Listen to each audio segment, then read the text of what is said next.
and welcome to Studio 5. It's a special edition. We have your first look at the newly reimagined Little House on the Prairie.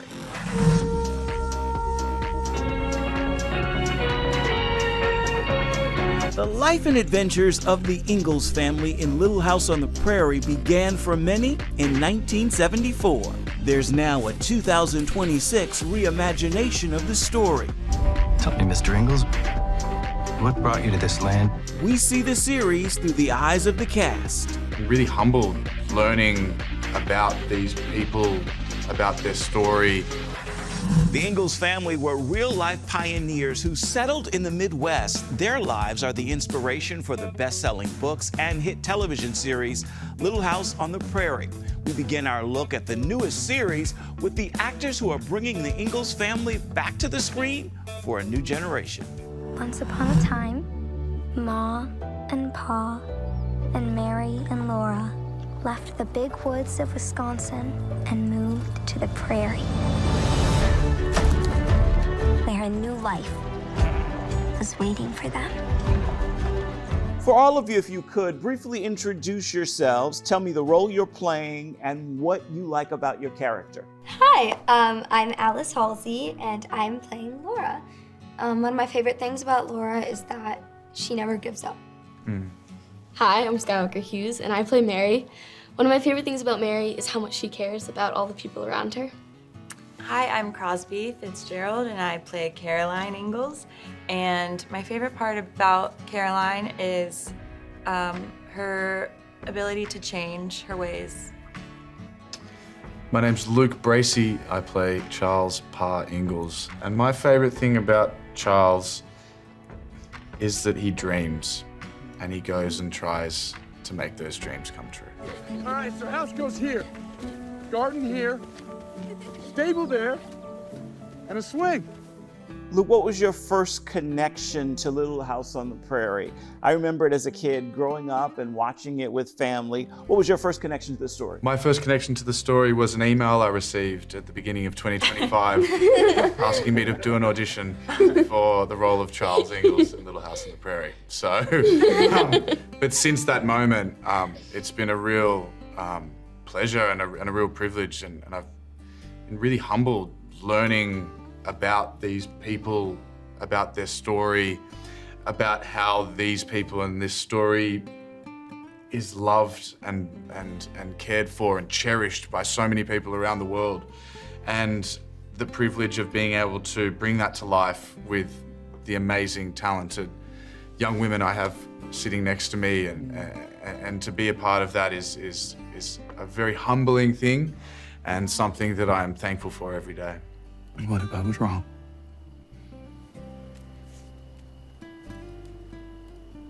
And what if this is where we finally become who we're meant to be?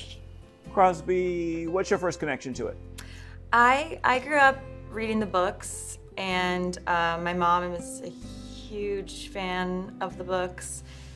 So getting this audition sort of really was an exciting time for my entire family. My mom, as I've said, has about 3 box sets at this point of the books, which she started collecting the second I got the first audition. Kind of kept reminding me, like, darling, I got another box set. Okay, I will return them if you don't get the part. So we have all 3. If anyone needs one. So, Ma wants us to be civilized. Ribbons are civilized. Alice and Skywalker, I know you're too young to have grown up with this, but tell me about your first connection. Have you watched any of the old shows? I didn't watch a lot of the old show. I watched a few episodes after we finished shooting season 1, and I loved it. But right when I got the audition, I read the entire series. We had it in my house, but I hadn't really read it yet. So I knew that I needed to understand the story and understand Laura, so I just kind of ripped through it. And I loved it. I still love the books. You can totally see why it's been so beloved to so many people over the generations. Yeah. So I grew up on a farm in the middle of nowhere, so books were really my favorite thing in the whole world. I grew up reading the Little House on the Prairie books. Those are probably the first books I ever read, other than like Narnia. So I kind of was, kind of like destined. I don't know. Mr. Scott and I want to finish this house by week's end. I could come help. I could sand corners or hold nails. And I could teach Mr. Scott more songs. Luke, why does this storyline resonate again here in 2026? Exploring this again, why does it resonate now? It resonates because it's timeless. You know, people are always going to try and push the best for their family. They're going to come up against obstacles. They're going to have to dust themselves off and keep going. And that is the same in 1869 as it is in 2026. You know, maybe we've got some more technology, but the core issues that these family and the people in this time go through are the same core issues that everyone goes through now. And the way that they get through it is by being true to themselves, by caring for their family, be it their blood family or their chosen family, by being a good member of their community, by coming together. You know, another thing about this story that is so poignant is that it's really hard to do anything alone. And this story is a wonderful, wonderful message and a wonderful reminder that to advance in anything in life, it is so much easier and much more possible when you're doing it together with people, be that family or community or those around you. So I think they're messages that will never not be relevant, no matter what time it is. And they're messages that I think everyone can connect to and everyone's experienced and will experience. They were happy because they were a family and they were together. Little House on the Prairie begins streaming on Netflix July 9th. Still ahead, our Little House on the Prairie coverage continues with Jocko Sims, who plays the role of the real-life Dr. George Tan. We're just a few years out of slavery, you know, so that was important for me to really try to figure out the psyche that he might have been in. It seemed like a good crossing. Spring rains make for fast waters. It's easy mistake. You got away with horses. You kept calm, got everybody to shore. Very fine work. Keep them dry as best you can. Thank you. Taking you headed to Independence? Not far now, just about a half a day. Once you get into town, see yourself the Henderson General Store for the best prices. Where can I find the land office? No land office, not yet. You could probably find Eli James at the Judson Hotel. He'll set you in the right direction to stake a claim. You know, most people come out west with more hands, friends, family. Not all alone. It didn't work out. Welcome back to our special coverage of the Netflix series Little House on the Prairie. You just saw a clip from Jocko Sims playing the role of Dr. George Tan, a real-life physician, a Civil War veteran, and a significant figure in the community. It was his medical expertise that saved the Ingalls family from death. Good afternoon, Dr. Tan. Got your order right here. Oh, thank you. I am curious about some of the items on that shelf. Oh, okay. Oh, the bird skeleton in particular. Jocko, my first question is, what's your initial connection to Little House on the Prairie? What's your earliest memory? I remember watching reruns at my grandmother's house back in San Antonio, Texas, where I grew up. And it just always felt good to watch that show. And not even just then when I was a kid, you know, the show had a huge resurgence recently. I think it was on Peacock, and you just sort of see it everywhere, and it just spans across generations, everyone in my family. So it's just been incredible to be a part of this in any capacity. So prior to that, was there any thought that this was something I can do? Prior to hearing that it was being redone, not at all. And the audition came along, and I read for it, and I was really excited to get to know Dr. George Tan, the character. Mm-hmm. What I didn't know, and I'm glad you asked me about my experience with Little House, I just knew of the show. I didn't know that it was based on a true story and based on books. So it's been quite a surprise. Actually, after I booked the role is when I found that out. Mm-hmm. And so to learn that Dr. George Tan was a real person, a Black doctor back in 1869 who saved the lives of the Ingalls family and was a pioneer and a beloved man in Kansas, was just icing on the cake. What is it about George Tan that made you want to play the role? What was the significance and connection for you? Well, I loved his bedside manner. I've actually played a doctor a few times. I just had come off New Amsterdam.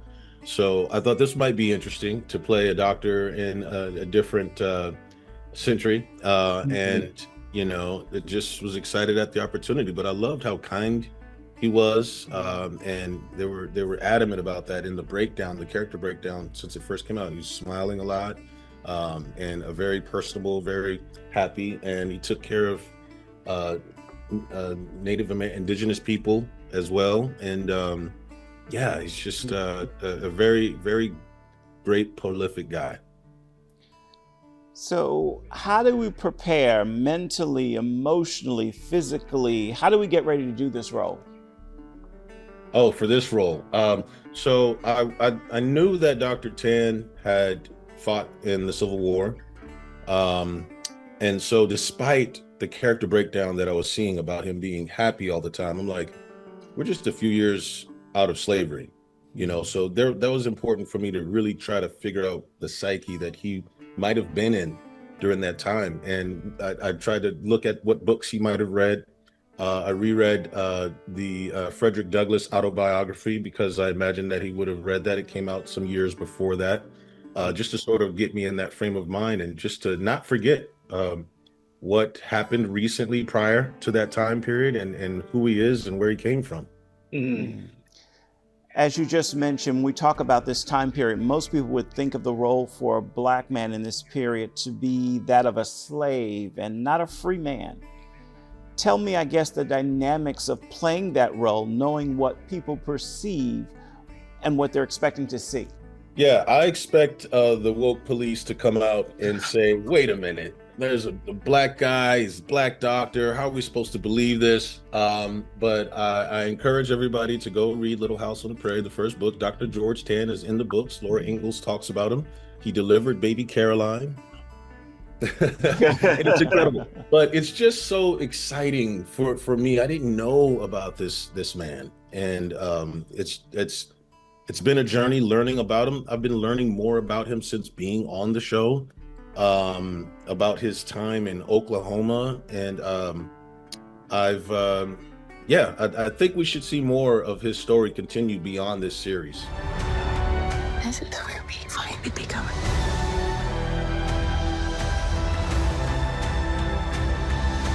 Who we meant to be. How will we ever know till we try? And this is not Jocko's first time playing the role of a doctor. He plays a physician in the medical drama New Amsterdam and The Resident. Still ahead, we're continuing our conversation with Jocko Sims. Stay with us. I've been blessed. I went on my first audition and booked it out the gate. Welcome back to our special coverage of Little House on the Prairie. We're going to continue our conversation with Jocko Sims. He's talking about how his role as Dr. George Tan compares to his real life. News from home? Oh, no, this is word of an intermittent fever outbreak in Oswego. We'll need some quinine if it makes its way out here. How's your stock? I'll have to check, but anything I have is yours for the taking. How would you compare Jocko's journey to Dr. Tan's journey? What connections are you seeing between you and him? Wow. Well, first and foremost, there is the obvious thing, being Black in an industry where you are a minority, and navigating through that. Like Dr. George Tan, I feel that I've had quite a bit of success that I'm blessed to be able to say. After all of these years, I feel respected in my craft and loved by many people. And yeah, I feel like there are definitely some parallels there. And also his love for medicine. I actually wanted to be a doctor. I used to be smart. I was in the top 5% of my class in high school and president of my Spanish club. And I even had a medical symbol on my high school ring. I was that sure. But when I got to college, I said I didn't want to be in school for the next 12 years. I took a theater course, fell in love with acting, and had always wanted to play a doctor. So I've been fortunate to be able to do that a few times now. So yeah, definitely some parallels there. Nice. When you were diving into the character, what elements of his life did you say, okay, I want to make sure that I get this clear, that I bring this to the table. I want to make sure these facets of his life are real. Yeah, there's some moments that you'll see in this season where he is, what's written, that he's extraordinarily passionate about something medically that happens. And he fights and he doesn't give up on something. And I feel like myself, I am a fighter, and I wanted to bring a lot of that into the character, particularly that episode, and focus on getting the job done. Tell me this, what is it about him? I mean, he's such a rarity in this time period. What is it you think existed in him that made his life possible? Well, I think that, for one, him fighting in the Civil War and getting that sort of experience, he talks about leaving Philadelphia to go west and to go into that open world. And he mentions that when he went back home after the war, it felt too small. Philadelphia felt too small. Wow. And boy, did he open up his world, moving out west, practicing in Oklahoma with the indigenous people, and practicing in Kansas. And he's just so beloved. His tombstone today is in Kansas. And on the tombstone, it's mentioned that he saved the Ingalls' lives. So I think that his experience in the war, sort of kind of in the casualties and the trauma and everything that he experienced saving people's lives, sort of opened his mind up to be able to become the man that he became. So we talked a little bit about your journey in the world of acting. How has it been? How would you describe it? Blessed is the word that comes to mind for me. I grew up in San Antonio, Texas. Went to New Creation Christian Fellowship, and they prayed over me before I made the move to California. And I just, I've been blessed. I went on my first audition and booked it out the gate after studying for 5 years prior to that, studying theater. And I booked the second one out the gate. Now, it hasn't always been that smooth, but that was just a sign that, you know, that I'm on the right path. And being able to work my first series, I got to work opposite Dennis Hopper, and I was on the last ship for 5 seasons, and then New Amsterdam for 5 seasons. And it's just been such an incredible journey and more fulfilling than I could have imagined. And now I'm tapping into producing and writing and that thing. And that's just a whole other level that I didn't even think about when I was in theater school, like just creating my own things. And it's been very fulfilling as well. Now we're home. Safe and sound. Again, Little House on the Prairie begins streaming on Netflix July 9th. You're back in Studio 5. You know, music helps us to bring you this show each and every week. And this week's soundtrack comes from Sean Dietrich. Take a listen and you'll hear why his take on an Ingalls family favorite on the fiddle is what's playing in my ear. A traveler was riding by that day. He stopped and saw him fiddling away. His cabin was afloat, his feet were wet, but still the old man didn't seem to fret. So the stranger said, now the way it seems to me, you'd better mend your roof, said he. But the old man said as he played away, I couldn't mend it now, it's a rainy day.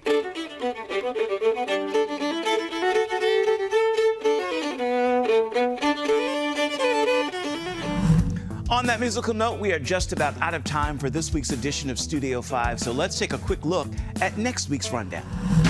If you don't wanna go, don't hinder me, A familiar voice and a legendary sound, Pastor Shirley Caesar. The Queen of Gospel shares her life story and and her 13th Grammy win. What was it like when you heard you won another Grammy Award? Wow. And you know, you can spell wow, W-O-W, W-O-W. Yes. I was excited. You would have thought that it was my first Grammy.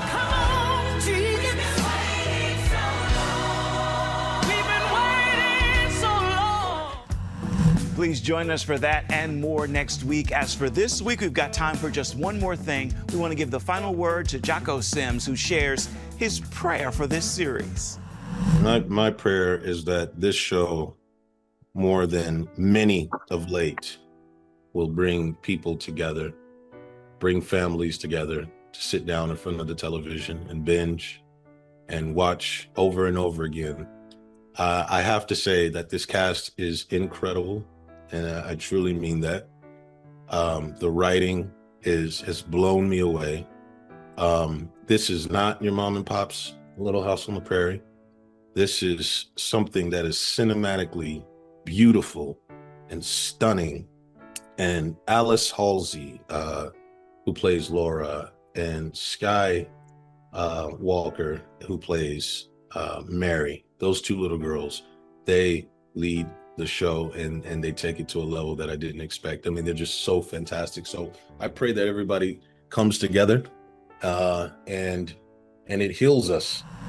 Jocko, that is a great final word for this special edition of Studio 5. Until next time, make time to uplift someone around you, and then please come on back and see where Studio 5 takes you next week. Bye-bye. Thank you for watching.